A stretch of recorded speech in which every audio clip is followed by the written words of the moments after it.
like, figuring out stuff. I'm just like, look, locked, loaded, shoot. And now I couldn't even like stand 5 minutes in Call of Duty. Cause like as soon as the parachute dropped dead, like I'm like, oh, this is I know, man. They got folks sitting off in the cut a mountain away. Just they've been waiting, they kill you before you land. And I'm just like, look, I have things to do and I'm gonna go take my hurt pride elsewhere. Yeah, that's why I switched back to fighting games, man. I mean, I do fighting games, survival games, and RPGs. I mean, this when you don't have the time to put in, and you just have to it's harder. Yeah, it's rough. Now, like before, I was so hardcore, I was never doing cheat codes. I ain't gonna spill too many beans, but back in the 2600 days, Atari, there were no cheat codes. Right. There was no pause button. No. You started it, you finished it. It's on go. You're on it. Go. All right. Your best bet is to put that mug, turn your TV down, let it run overnight. And just come back and press play. Safe corner. That's right. But and hope nobody kill you on the way. Like if you ain't got the time to play, it's hard. There's a God mode code. That's crazy. Or you could just sit back, wait a month, and then go on YouTube and watch all the cutscenes. That's so true. I even my cousin put videos of like people do programming of like the baddest bosses and make videos on like who would win fighting each other. Yeah. That blew my mind. I was like, so y'all out here like coding stuff and doing formulas to see how these bosses will beat each other. Yeah. I mean, it's incredible stuff. Even now, you don't even have to deal with not seeing your favorite characters in the game. If you're savvy enough and you got a computer or a computer version of the game, you can actually just mod your own character into the game. It might just be a skin. Yeah. But I'm just like, man, this stuff's amazing. It's really cool So yeah, it's possible. These old head ideas, I'm just like, you know what? Either you evolve or you die. Facts. That is super facts. I mean, look at LL Cool J. Dude been in the game for eons. That is, yes. But he constantly reinvents himself. Hence he stays relevant. Yeah, that's true. That's true. So, I mean, you gotta hang on to those glory days. No, you can't. You gotta move and, it's like based on what you evolve with the time. Yep. And so you're working on your next installment.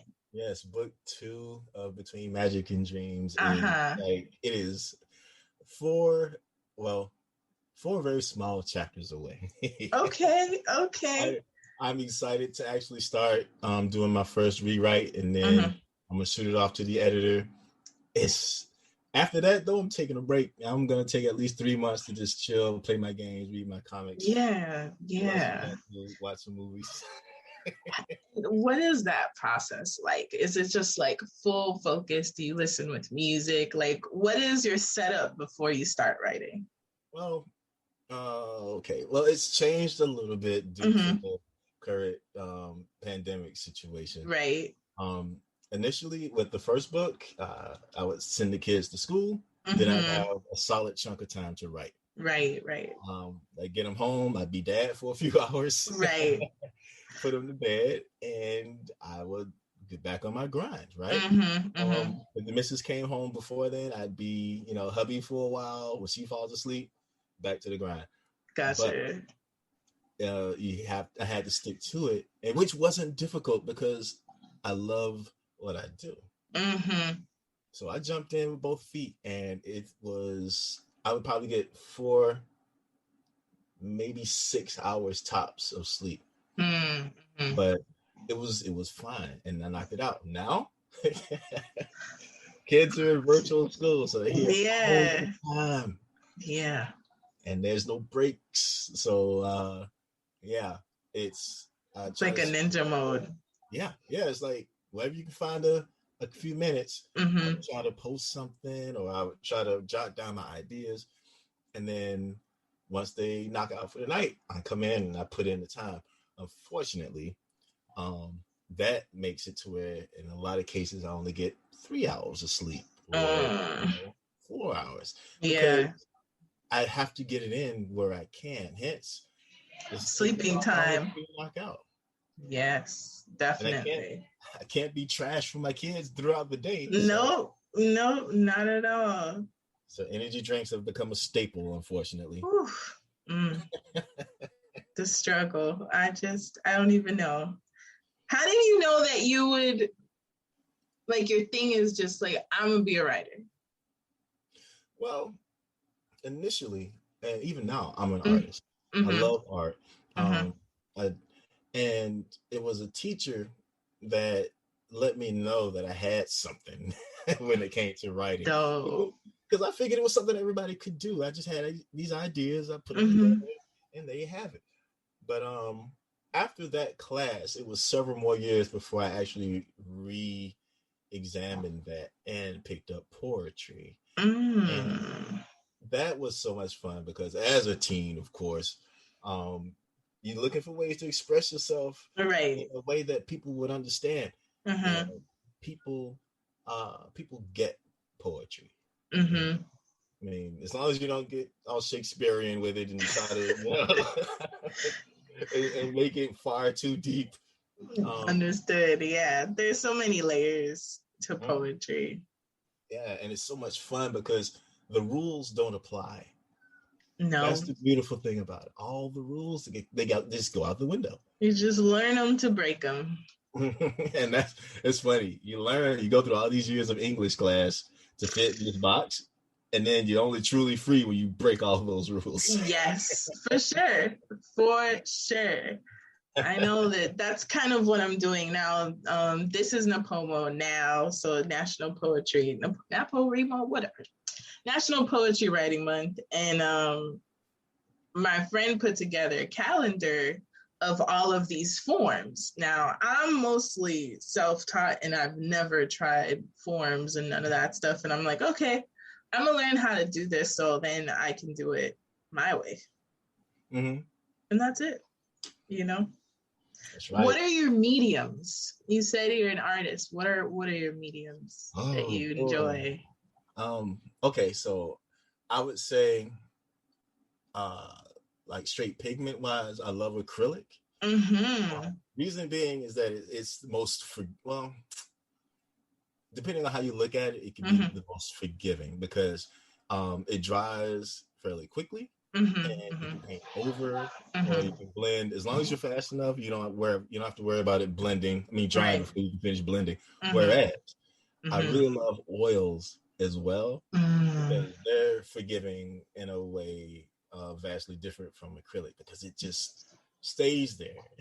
Yeah. If you want to rework it, you could just continue to smear.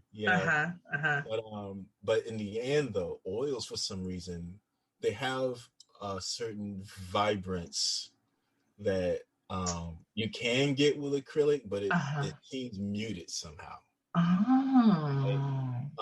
But I mean, there's things you can add to acrylic, like liquid and whatnot, to give it more of an acrylic, so an oil feel. But I haven't painted in oils for years because I've been living in places with carpet. Makes a lot of sense. But it's still one of my favorites. But otherwise, I love working with pencil. Pencil and pen and ink are great. Because when I want control, that's where I go. Got it. And I love that. I haven't done much artwork lately because I've been doing my writing. But once I'm done with this one of the things I want to do is post regularly, and there's a lot of different ideas that I have for expansion of the different mediums, and one of which is there's some characters that I would like to tell the story of, and I want to do it in comic form, or I guess image form.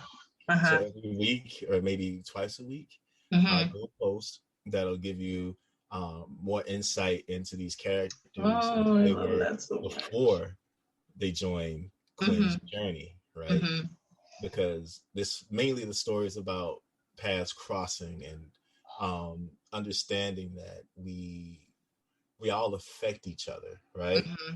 I mean, we may not think it, simply there's people who just simply feel they exist. I'm like, no, believe me. Yeah. I mean, you may not know it, you may not feel it, but the smallest things you do can affect people in profound ways. Yes. And it won't happen if you don't exist. Right. So never feel like your life is worthless because It's you're an being here. important part of the universe. Exactly. You're being here means something. Mm-hmm. So I love that so much. I'm excited. I think I've actually learned like my newest medium it was always writing.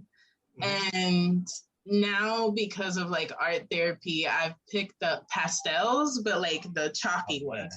I'm sorry, my very Latinx family are outside, so I hear them yelling. Well, speaking, but I like pastels, and I found black canvases. Mm-hmm.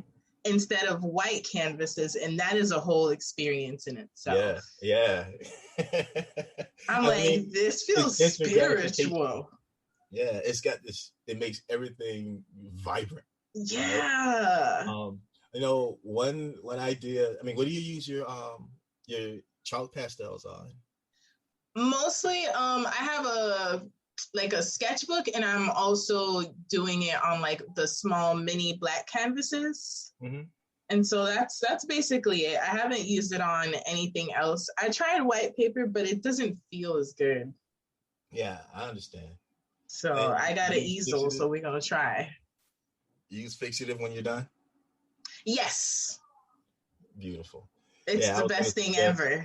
Yeah. I'm like, every time I spray, I'm like, this is magic. Because it doesn't come off. You use a soft round paintbrush to blend with.